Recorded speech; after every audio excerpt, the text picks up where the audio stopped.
আপনার নবজাতকের জন্য প্রথম খাবারটি যেন সোনার চেয়েও দামি। জানেন কেন? আজ জানাবো কলোস্ট্রামের উপকারিতা। কলোস্ট্রাম কী এবং কেন গুরুত্বপূর্ণ?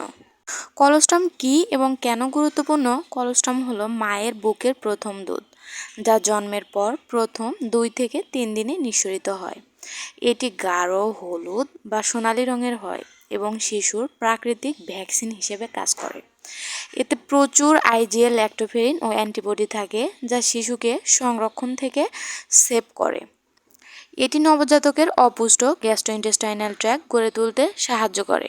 প্রথম টিকা হিসেবে কাজ করে, ভাইরাস, ব্যাকটেরিয়া থেকে সুরক্ষা দেয়। শিশুর প্রথম মল, মেকোনিয়াম বের করতে সাহায্য করে। ওজন কমানোর ভয় নেই। জন্মের পর নবজাতকের কিছুটা ওজন হারায়, কিন্তু কলোস্ট্রাম গ্রহণ করলে এটি দ্রুত এবং স্বাভাবিক হয়।